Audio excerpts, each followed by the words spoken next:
আসসালামু আলাইকুম ওয়া রাহমাতুল্লাহ।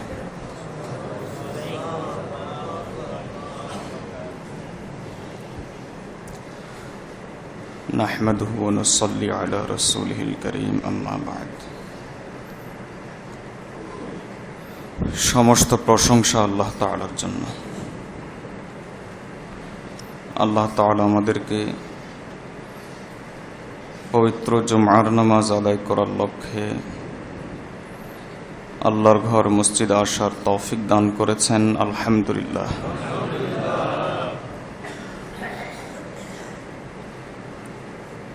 ইসলামের সবচাইতে গুরুত্বপূর্ণ ইবাদত সালাত বা নামাজ সম্পর্কে গত 3 সপ্তাহ থেকে আমরা আলোচনা শুনে আসছি। আল্লাহ তাআলা আমাদের সকলকে যে আলোচনাগুলো করা হয় সেগুলোর উপর আমল করার তৌফিক দান করুন। গত সপ্তাহে সুন্নত তরিকায় ওযু এবং তার ফজিলত এ সম্পর্কে কিছু আলোচনা আমরা শুনেছি।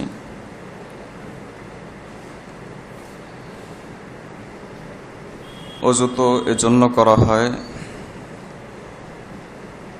যে নামাজ পড়ব।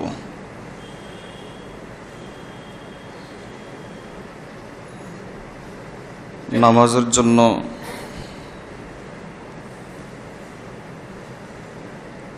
নামাজের আগে ওযুর মতো আর একটা বিষয় হলো আজান।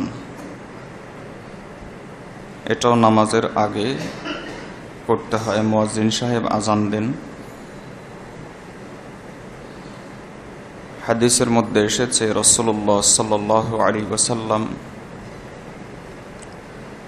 মুয়াজ্জিনের আজান যখন শুনতেন তখন হাতে যেই কাজই থাকুক না কেন সেটা বন্ধ রাখতেন। এ কারণে উলামায়ে কেরাম মাসআলা লিখেছেন যে আজানটা আমার সর্বপ্রথম কানে আসবে। একটা এলাকায় থাকলে হয়তো 4-5 জায়গা থেকে আজান কানে আসে, যেটা আমার প্রথমেই কানে আসবে সেই আজান, অথবা আমি যে মসজিদের সালাত আদায় করি, আমার মহল্লার মসজিদ, সেই মসজিদ থেকে যখন আজান আমার কানে আসবে তখন আমার জন্য করণীয় হলো 3টা জিনিস, নারী পুরুষ সকলের জন্য। প্রথমটা হলো হাতে যে কাজ থাকবে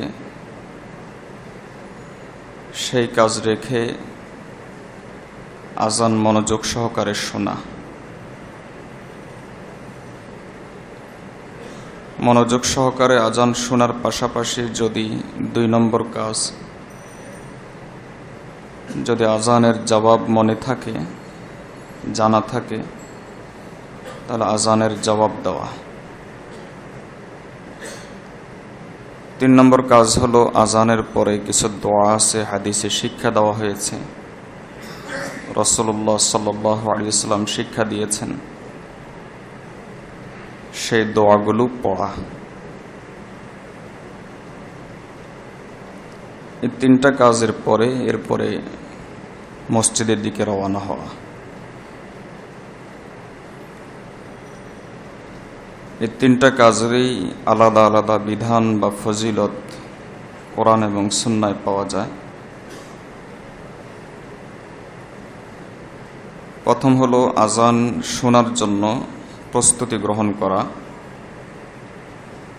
আজান শুনতে থাকা, এটাও সওয়াব। আল্লাহর বড়ত্বের ঘোষণা হচ্ছে আর আমি কাজ করে যাচ্ছি অন্য কাজ, এটা বেমানান। এ কারণে উলামায়ে কেরাম মাসআলা লিখেছেন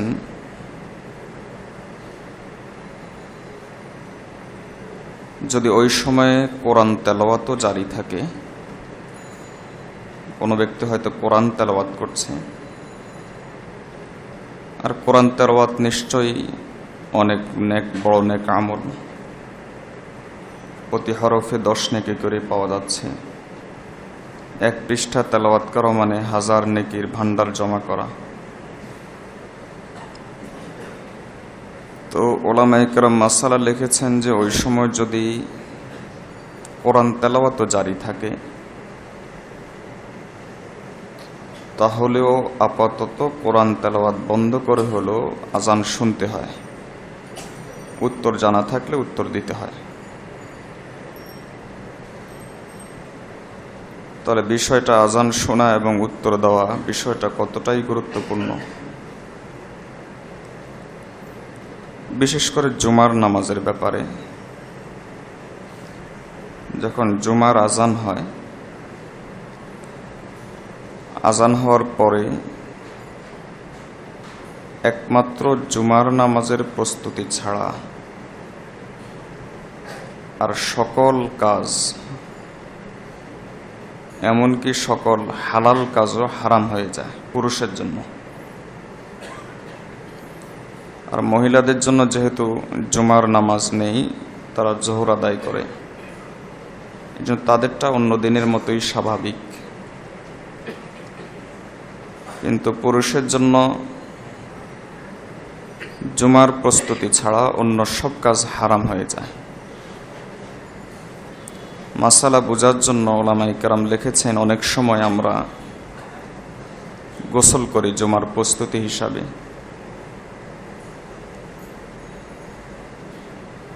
গোসল করার পরে লুঙ্গি ধুতে হয়। ওলামায়ে কেরাম বলেন জুমার জন্য গোসল করা এটা জুমার প্রস্তুতির অংশ, লুঙ্গি ধোয়া প্রস্তুতির অংশ নয়, এটা পরেও ধোয়া যায়। তখন যদি লুঙ্গিটাও ধোয়া হয়, ওই সময়ের জন্য এই বৈধ কাজটাও হারাম হয়। কতটাই গুরুত্বপূর্ণ বিষয়। আরও পরিষ্কার করার জন্য ওলামায়ে কেরাম মাসালা লিখেছেন, জুমার আজান হলো, এক ব্যক্তি মসজিদ বাসায় বসে কোরআন তেলাওয়াত করছে, হয়তো সূরা কাহাফের ফজিলত আছে জুমার দিন, সেই হিসাবে সূরা কাহাফ তেলাওয়াত করছে, অথবা কোরআন তেলাওয়াতই করছে, এদিকে জুমার আজান হলো। ওই সময় যখন জুমার আজান হবে, জুমার আজানের সাথে সাথে কোরআন তেলাওয়াত বন্ধ, তখন কোরআন তেলাওয়াত করাটাও সওয়াবের কাজ, যেটা ছিল অনেক সওয়াবের কাজ। 1 পৃষ্ঠা তেলাওয়াত করলে 1000 নেকি হয়, হাজার হাজার নেকি হয়। সেই সওয়াবের কাজটাও ওই মুহূর্তের জন্য হারাম হয়ে যায়। বিষয়টা কতটাই গুরুত্বপূর্ণ। অথচ আমরা করি কি, জুমার নামাজের আজান হলে যাচ্ছি আর কি, যাবো আর কি, এভাবে গড়িমসি করতে থাকি। আর আল্লাহ মাফ করুন, এখন তো মুসলমানরা এতটাই গাফেল হয়ে গেছে, ঘড়ির কাঁটা ধরে রাখি কখন ইমাম সাহেব খুতবার শেষ অক্ষরটা পড়বেন, তখন আমি গিয়ে মসজিদে ঢুকব। অথচ এই মাঝখানে যে সময়টা, এই সময়টাতে হালাল কাজগুলো কোনো শরঈ ওযর ছাড়া, শরীয়ত সম্মত ওযর ছাড়া, অপারগতা ছাড়া, এই মাঝখানের এই সময়টাতে কেনা বেচা, দোকানপাট খোলা রাখা, আমি দোকানে কোনো কিছু কিনতে যাওয়া, বাজারে কোনো কিছু কিনতে যাওয়া, আরও যাবতীয় যে সমস্ত সাংসারিক কাজ আছে সেগুলো, যেগুলো বৈধ এবং সওয়াবের কাজ, এর চাইতে বড় দৃষ্টান্ত আর কি হতে পারে যে কোরআন তেলাওয়াত। এটা শুধু বৈধই নয়, অনেক সওয়াবের কাজ, কিন্তু এই সময়টাতে ওইটাও হারাম হয়ে যায়। তখন একমাত্র কাজ হলো জুমার নামাজের জন্য মসজিদে চলে আসা। কারণ কোরআন মজিদে আল্লাহ জুমার আজান হওয়ার সাথে সাথে আল্লাহর নির্দেশ হলো ফাসাউ ইলা যিকরিল্লাহ ওয়া যারুল বাই'a। আল্লাহর জিকির অর্থাৎ নামাজ, জুমার নামাজ, এদিকে তোমরা দৌড়াও। কোরআন মজিদে আল্লাহ বলেন নাই আস্তে আস্তে যাও, বলে দৌড়াও, মানে যত দ্রুত যেতে পারে যাও। ওয়াজারুল বাই'a, যাবতীয় সাংসারিক কাজকর্ম ত্যাগ করো, এটা আল্লাহর পক্ষ থেকে নির্দেশ। দ্বিতীয় হলো আজানের জবাব দেওয়া।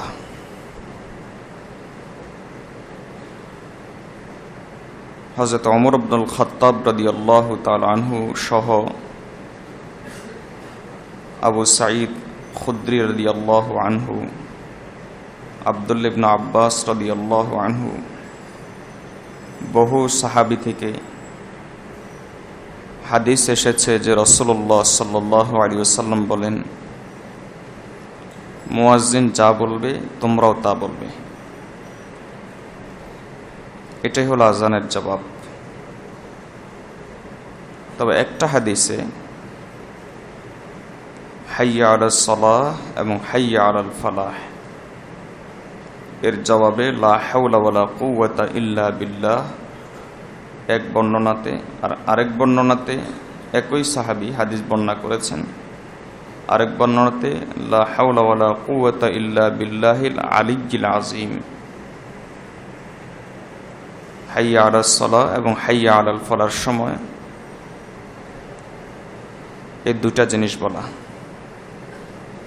লা হাওলা ওয়ালা কুওয়াতা ইল্লা বিল্লাহ অথবা লা হাওলা ওয়ালা কুওয়াতা ইল্লা বিল্লাহিল আলিয়্যিল আযীম।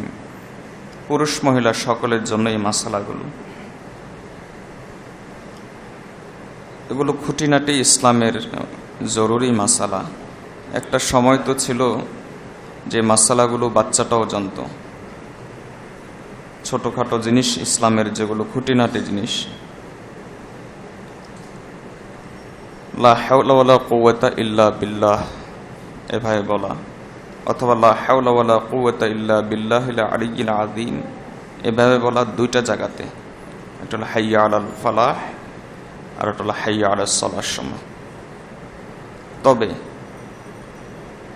কোনো ব্যক্তি যদি এই দুই জায়গাতে লা হাওলা ওয়ালা কুওয়াতা ইল্লা বিল্লাহ না বলে শুধু হাইয়া আলাস সালাহই বলে, অর্থাৎ মুয়াজ্জিন যা বলেছে হুবহু তাই বলল, তাহলে অধিকাংশ হাদিসে যেহেতু এসেছে মুয়াজ্জিন যা বলেছে হুবহু তাই বলো, সেই হিসাবে তারও জবাব আদায় হয়ে যাবে। মুয়াজ্জিন যা বলেছে হুবহু তাই বলা। আর কেউ যদি লা হাওলা ওয়ালা কুওয়াতা ইল্লা বিল্লাহ এই জিনিসটা এই দুই জায়গাতে পড়ে, তাহলে সবগুলো হাদিসের উপর আমল হয়ে যায়। এজন্য আপনার জন্য সুযোগ আছে যে যদি লা হাওলা ওয়ালা কুওয়াতা ইল্লা বিল্লাহিল আলিয়্যিল আযীম দোয়া না পারেন, মুয়াজ্জিন যা বলে হুবহু তাই বলে দিন, আজানের জবাব হয়ে যাবে।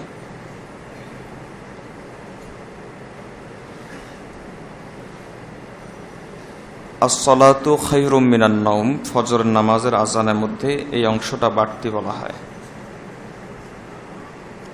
হাদিসে এসেছে এখানে রাসূলুল্লাহ সাল্লাল্লাহু আলাইহি ওয়াসাল্লাম শিক্ষা দিয়েছেন সাদাকতা ওয়া বারারতা। যদি না পারেন আপনি as-salatu khairum minan naum বলে দেন, জবাব আদায় হয়ে যাবে। হযরত ওমর রাদিয়াল্লাহু তাআলা বলেন যে যে ব্যক্তি এভাবে জবাব দিবে হাল্লাত লাহু শাফাআহ, রাসূলুল্লাহ সাল্লাল্লাহু আলাইহি ওয়াসাল্লামের শাফাআত তার জন্য অবধারিত হয়ে যায়।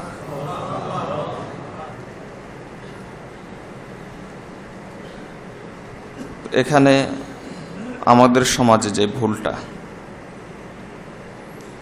সে ভুলটা হলো যখন আশহাদু আন্না মুহাম্মাদুর রাসূলুল্লাহ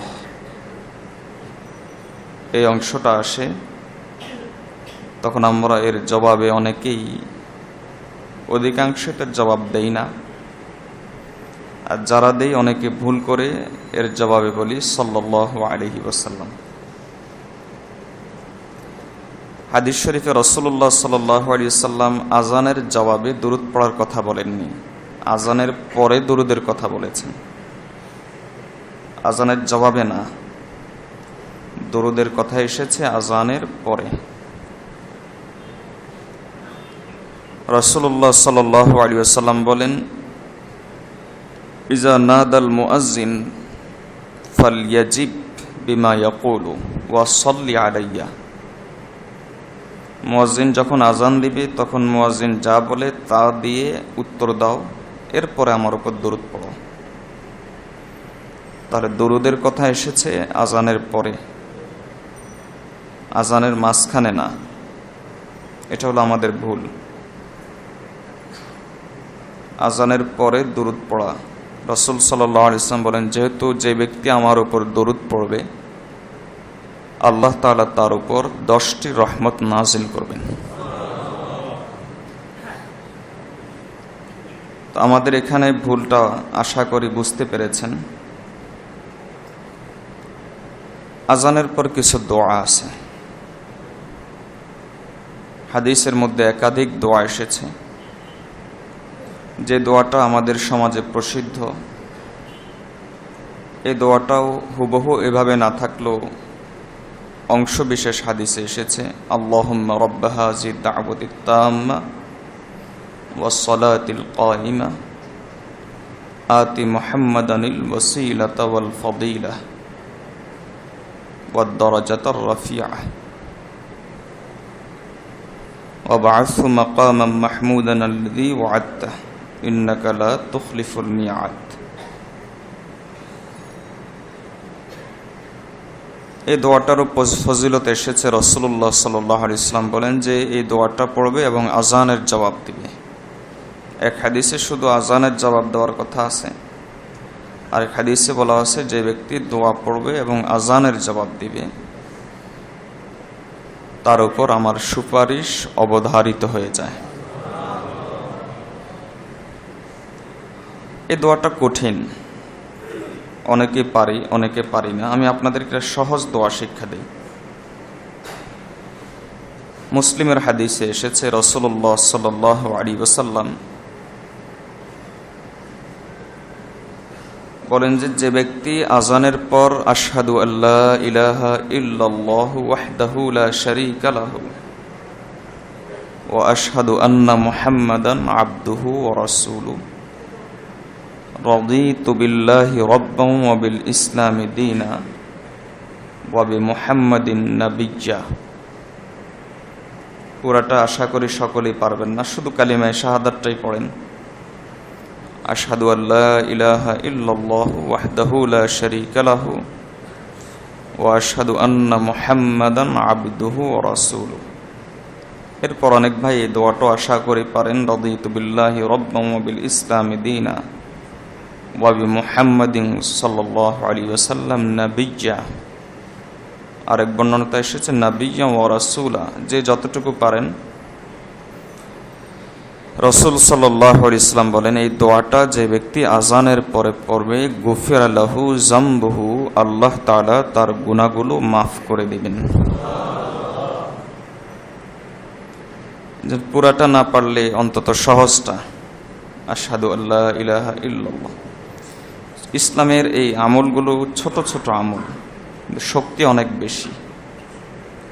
এই আমলগুলোর বরকতে দেখবেন যে আপনার মসজিদে আসার তৌফিক হবে, জামাতে শরীক হওয়ার তৌফিক হবে, নেক কাজের প্রতি মনোযোগ বাড়বে, নামাজের প্রতি মায়া বাড়বে। অথচ আমল ছোট। এই আমলগুলো ফরজও নয়, ওয়াজিবও নয়, মুস্তাহাব আমল। কিন্তু এই আমলগুলো করলে ইনশাআল্লাহ আল্লাহ তাআলার মহব্বত অন্তরে আসতে থাকবে। এই দোয়াটা পড়তে পারেন। আরেকটা বিষয় হলো রাসূলুল্লাহ সাল্লাল্লাহু আলাইহি ওয়াসাল্লাম বলেছেন যে আজান এবং ইকামতের মাঝখানে যে সময়টা, এই সময়টাতে আল্লাহ দোয়া ফেরত দেন না। ফেরত দেন না এর অর্থ হলো অবশ্যই কবুল করেন। লা ইউরাদ্দু দুআ বাইনাল আযানি ওয়াল ইকামা। রাসূলুল্লাহ সাল্লাল্লাহু আলাইহি ওয়াসাল্লাম বলেন যে আজান এবং ইকামতের মাঝখানে দোয়া আল্লাহ ফেরত দেন না। আমরা তো মনে করি দোয়ার জন্য কত ফর্মালিটি আছে, অজু লাগবে, মসজিদে আসা লাগবে, প্রস্তুতি নেওয়া লাগবে, হাত তোলা লাগবে, কিছুই দরকার নাই। আল্লাহু আকবার। কোরআন মজিদের মধ্যে একটা বর্ণনা ভঙ্গি যতবারই আমি পড়ি ততবারই আশ্চর্য হই। সাহাবায়ে কেরাম বিভিন্ন সময়ে রাসূলুল্লাহ সাল্লাল্লাহু আলাইহি ওয়াসাল্লামের কাছে বিভিন্ন বিষয় জিজ্ঞেস করেছেন। তো আল্লাহ সেই বিষয়গুলোর উত্তর শিখিয়ে দিয়েছেন। শিখিয়ে দেওয়ার সময় বলেছেন যে বলে দিন যে এই প্রশ্নের সমাধান এটা, বলে দিন এই প্রশ্নের সমাধান এটা। যেমন এক দুটা দৃষ্টান্ত দেই। ইয়াসআলুনাকা মাযা ইউনফিকুন কুলিল আফু। আপনাকে জিজ্ঞেস করবে যে আল্লাহর রাস্তায় কি খরচ করব, আপনি বলে দিন সংসারের প্রয়োজনে খরচ করার পর যা বাঁচবে সে অতিরিক্ত অংশ আল্লাহর রাস্তায় নফল হিসাবে খরচ করো। ইয়াসআলুনাকা আনিল ইয়াতামা কুল ইসলাহুল লাহুম খায়র। এতিমদের সম্পর্কে আপনাকে জিজ্ঞেস করবে, আপনি বলে দিন তাদের সাথে সদাচরণ করো, এতেই তোমাদের কল্যাণ। ইয়াসআলুনাকা আনিল মাহিদ কুল হুয়া আযান। ঋতুস্রাবের রক্ত সম্পর্কে, হায়েজের রক্ত সম্পর্কে আপনাকে জিজ্ঞেস করবে, আপনি বলে দিন এটা নাপাক। অর্থাৎ যতগুলো প্রশ্ন সাহাবায়ে কেরাম রাসূলুল্লাহ সাল্লাল্লাহু আলাইহি ওয়াসাল্লামকে করেছেন, আল্লাহ উত্তর শিখিয়ে দিয়েছেন যে আপনি বলে দিন। কিন্তু দোয়ার মাসালা যখন এসেছে যে আল্লাহকে পাবো কোথায়, আল্লাহর কাছে যে চাবো, আল্লাহর কাছে যে দোয়া করব, প্রার্থনা করব, সাহাবীরা জিজ্ঞেস করলেন, ইয়া রাসূলুল্লাহ সাল্লাল্লাহু আলাইহি ওয়াসাল্লাম পাবো কোথায় ওনাকে পাবো কোথায়? তখন আল্লাহ বলেননি যে আপনি বলে দিন আমাকে অমুকখানে পাওয়া যাবে, এভাবে বলেন নাই। আল্লাহ বলেন, ওয়া ইযা সাআলাকা ইবাদি আন্নী ফাইন্নী করিব উজিবু দাওয়াতাদ দাঈ ইযা দাআন। যখন আমার সম্পর্কে জিজ্ঞেস করা হবে যে কোথায় পাওয়া যাবে, আল্লাহ বলেননি যে বলে দিন, আল্লাহ বলেন যে আমি তো তার কাছেই আছি। অর্থাৎ উত্তরটা নিজেই দিয়ে দিচ্ছেন। উত্তরটা আল্লাহ তাআলা রাসূলকে শিখিয়ে দেন না যে বলে দিন, উত্তরটা আল্লাহ নিজেই দিচ্ছেন, ফা ইন্নী কারিব ওয়া হুয়া মাআকুম আইনামা কুনতুম। তোমরা যত জায়গায় আছো আল্লাহ তত জায়গায় আছেন। আল্লাহ সদা সর্বদা সর্বত্র বিরাজমান, এটাই হলো আহলুস সুন্নাহ ওয়াল জামায়াতের আকীদা, বিশ্বাস।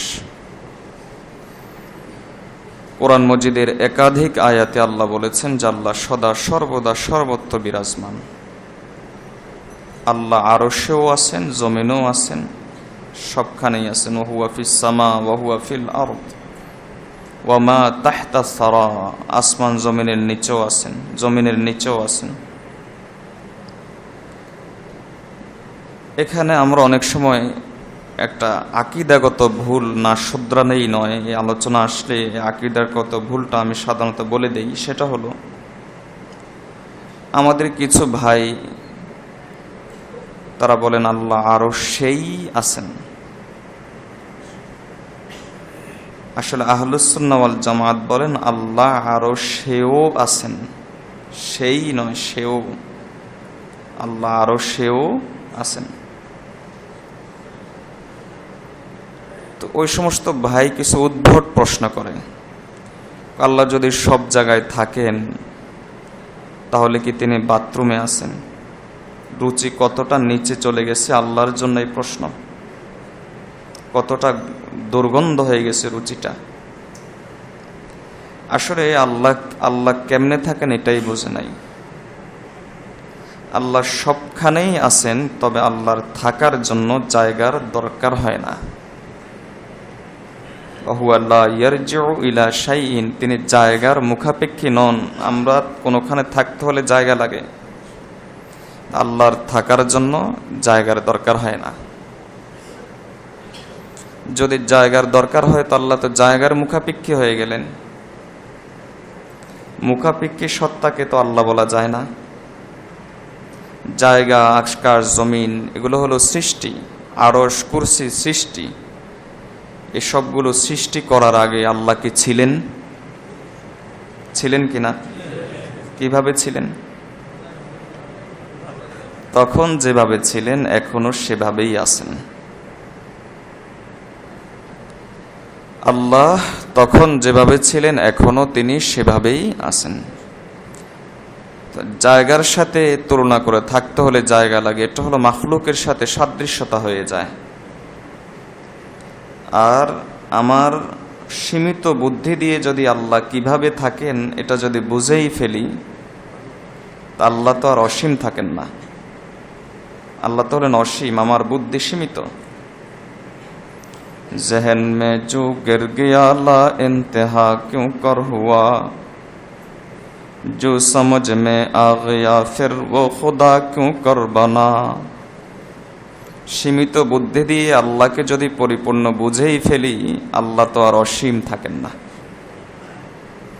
তো যাই হোক, যেটা বলতে চেয়েছিলাম, দোয়া করার জন্য আল্লাহ যেহেতু সবখানেই সব জায়গাতেই তিনি আছেন।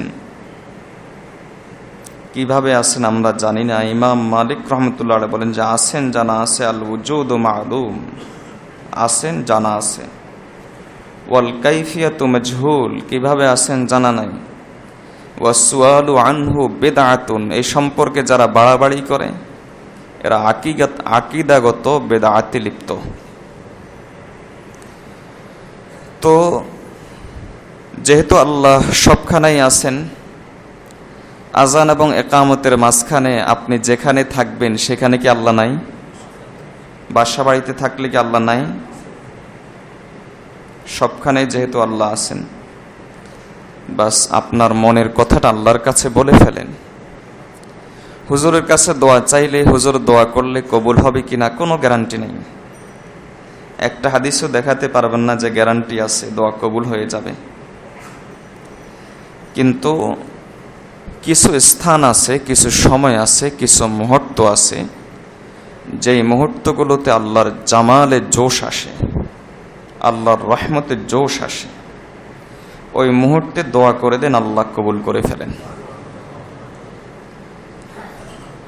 তো আল্লাহর ওই সমস্ত কিছু মুহূর্ত আছে, ওই মুহূর্তগুলোর মধ্যে একটা মুহূর্ত হলো আজান এবং একামতের মাঝখানে। কত টেনশনে আছি আমরা, কত জিনিস নিয়ে আমরা ব্যস্ত।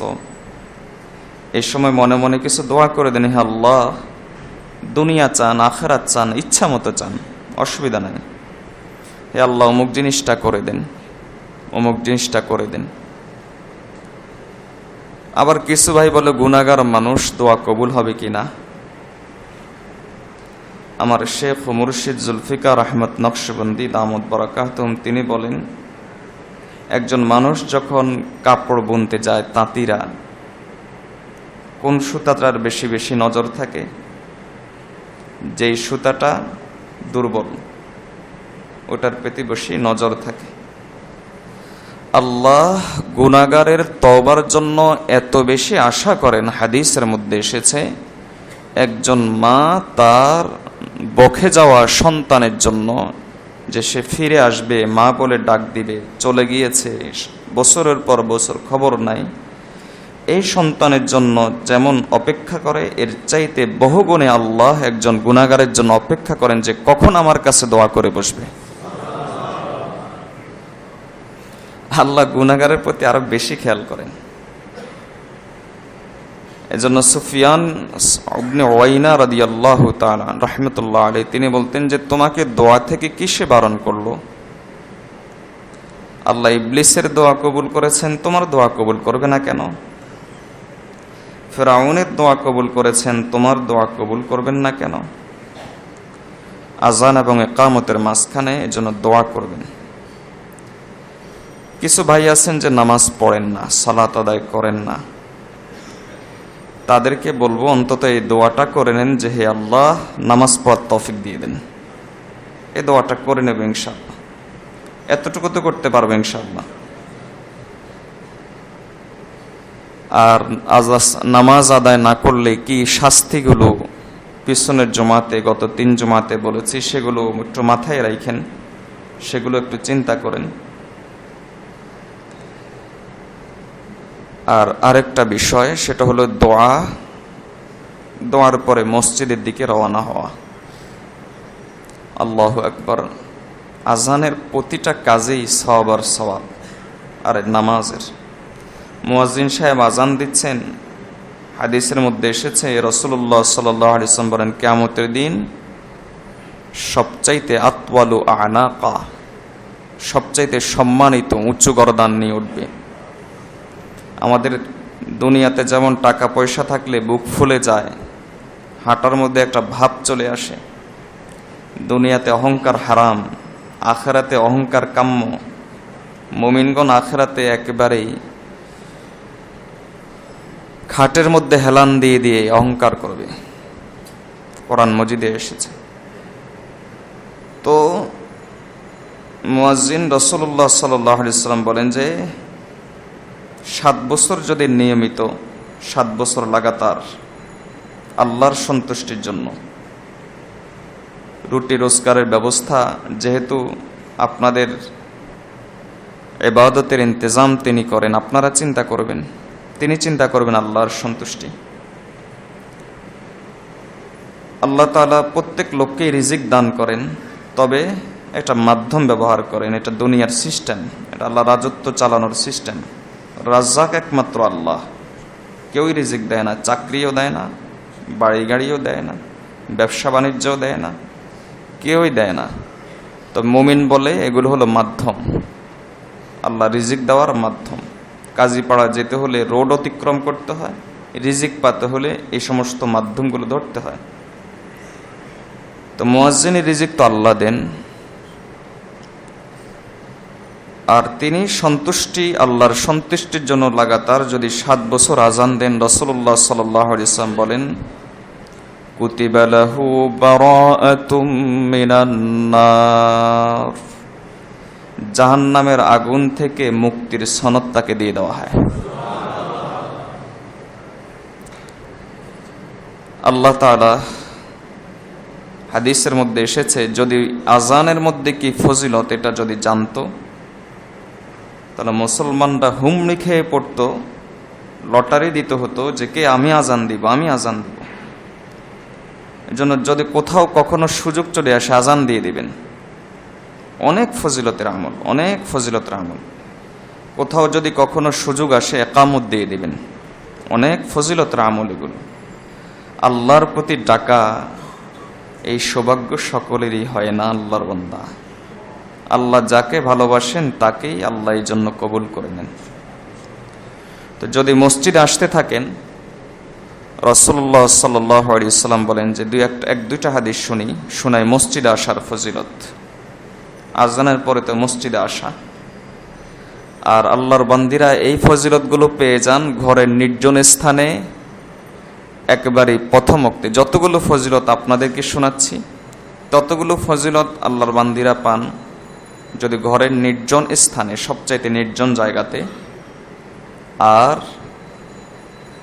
নামাজ শুরু হওয়ার সাথে, ওয়াক্ত শুরু হওয়ার সাথে সাথেই এই দুটা জিনিস লক্ষ্য করে যদি তিনি নামাজ আদায় করেন, সালাত আদায় করেন, জোহরের ওয়াক্ত শুরু হওয়ার সাথে সাথে জোহরের নামাজ, জুমার ওয়াক্ত শুরু হওয়ার সাথে সাথে বা জোহরের ওয়াক্ত শুরু হওয়ার সাথে সাথে, তাদের জুমা নাই, জোহর নামাজ। আমাদের সমাজে একটা ভুল ধারণা আছে, পুরুষরা যদি মসজিদ থেকে যায় তারপর মহিলারা জুমা নামাজ পড়বে। ভুল। তাদের জন্য ফজিলত হলো প্রথম ওয়াক্তে নামাজ পড়া। পুরুষের সাথে তাদের কোনো সম্পর্ক নাই, তাদের নামাজের সাথে পুরুষের নামাজের কোনো সম্পর্ক নাই। তো রাসূলুল্লাহ সাল্লাল্লাহু আলাইহি ওয়াসাল্লাম বলেন যে এই ফজিলতগুলো মহিলারা পাবে এই দুইটা জিনিস আমল করে, দুইটা জিনিসকে লক্ষ্য করে যদি নামাজ পড়ে। প্রথম ওয়াক্তে পড়া, ঘরের নির্জন স্থানে পড়া। রাসূলুল্লাহ সাল্লাল্লাহু আলাইহি ওয়াসাল্লাম বলেন যে ব্যক্তি মসজিদের দিকে পা ফেলবে, জাআলাল্লাহু বিকুল্লি খুতওয়াতিন ইয়াখতু বিহা হাসানা, আল্লাহ প্রত্যেক কদমের বিনিময়ে 3টা পুরস্কার দেন। এক কদমে 3 পুরস্কার। কদম দিলাম একটা পুরস্কার, আল্লাহু আকবার। আল্লাহর কতটা দিতে পারেন আল্লাহ মালুম, এটা একমাত্র আল্লাহর জন্যই সম্ভব। কত বড় হাওসালা আর কত বড় মহান হলে তিনি, উদার হলে তিনি, এই সামান্য সামান্য আমলে কত বেশি ফজিলত। 3টা পুরস্কার। একটা পুরস্কার হলো একটা নেকি লিখে দেওয়া হয়। 2 নম্বর পুরস্কার হলো একটা মর্যাদা বাড়িয়ে দেওয়া হয়। 3 নম্বর পুরস্কার হলো একটা গুনাহ মাফ করে দেওয়া হয়। এক কদমে 3 পুরস্কার, এক নেকি, এক গুনাহ মাফ, একটা মর্যাদা বৃদ্ধি। সেকেন্ড ক্লাস মুমিন থেকে ফার্স্ট ক্লাস মুমিন হয়ে যায়। এভাবে কত ক্লাস উত্তীর্ণ হতে হতে একসময় আল্লাহর ওলি হয়ে যায়। রাসূলুল্লাহ সাল্লাল্লাহু আলাইহি ওয়াসাল্লাম বলেন, এজন্য মান গাদা আও রাহা ইলাল মসজিদি, যে ব্যক্তি সকাল সন্ধ্যায়, অর্থাৎ উদ্দেশ্য হলো সব সময়। আমরা সাধারণত বলি দিন নাই রাত নাই, সবসময় আসা যাওয়া করো, এর অর্থ হলো সবসময় আসো। হাদিসে এভাবেই বলা হয়েছে, মান গাদা ও রাহা, যে দিনে রাতে অর্থাৎ সব সময় মসজিদে যে ব্যক্তি আসা যাওয়া করবে, জাআলাল্লাহু নুজুলাহু ফিল জান্নাহ কুল্লামা গাদা আও রাহা, ওয়া ফি রিওয়ায়াতিন আ'আদাল্লাহু লাহু নুজুলাহু ফিল জান্নাতি কুল্লামা গাদা আও রাহা। যতবার সে মসজিদে আসবে, যতবার সে মসজিদ থেকে যাবে, ততবারের বিনিময়ে আল্লাহ তাআলা জান্নাতের মধ্যে একটা দাওয়াতের অনুষ্ঠান এর ব্যবস্থা করেন এই লোকের সম্মানার্থে। তার দস্তরখানে বহু লোক আসবে, তিনি হবেন মেজবান, আর অন্যান্য জান্নাতীরা এসে দাওয়াত দিবে, দাওয়াত কার্ড বিলি করা হয়, আসেন। তো তিনি হবেন মেজবান, আর অন্যান্যরা এসে এই মেজবানের মেজবানিতে শরীক হবে মেহমান হিসাবে। আল্লাহ তাআলা আমাদেরকে জান্নাতের এই মেজবান হওয়ার তৌফিক দান করুন। মসজিদে ঘন ঘন আসা যাওয়া করে। জামাতের ফজিলত কি, এটা সম্পর্কে ইনশাআল্লাহ আগামী সপ্তাহে আলোচনা করব। ধারাবাহিক আরও কিছু গুরুত্বপূর্ণ আলোচনা এসেছে। সর্বশেষ প্রতিদিন একটা কথা বলবো, আজকেও সর্বশেষ একটা কথা বলি, সেটা হলো নিজে আসবেন, আরেকজনকে দাওয়াত দিয়ে আনবেন। পারবেন না ইনশাআল্লাহ? নিজে আসবো, আরেকজনকে টার্গেট। মুমিনের প্রতিটা কাজ মিশনারি কাজ হয়। টার্গেট করেন যে আমি প্রতিদিন বলবো না, সপ্তাহে, এক সপ্তাহে অন্তত একজনকে নামাজকে দাওয়াত দিব। রাজি আছে তো ইনশাআল্লাহ? প্রতিদিন বললে হয়তো কঠিন হয়ে যাবে, যদিও আসলে কঠিন না, একটু চেষ্টা করলেই হয়ে যায়। এজন্য আমি আরও সহজ করে দিচ্ছি যে এক সপ্তাহে অন্তত একজনকে নামাজের দাওয়াত দিব। আর নিজে মসজিদে আসবো, আরেকজনকে নিয়ে আসবো। এই যে এতগুলো ফজিলত বলা হয়েছে, তাহলে নিজেও পাবো, আর তাকে আনার কারণে তারটাও আমার আমল নামায় আসবে। মিন গায়রি আইয়ুন কাসা মিন আজরিহি শাইউন, ওই ব্যক্তির আমল নামা থেকে বিন্দু পরিমাণ কমানো হবে না, কিন্তু হুবহু আল্লাহ ডবল করে 2 ভাগ করে ফেলবেন। 1 ভাগ তার জন্য, 1 ভাগ আমার জন্য। আল্লাহ তাআলা আমাদেরকে আমল করার তৌফিক দান করুন। যারা সুন্নাত পড়েন নাই তারা সুন্নাত পড়ে নেন।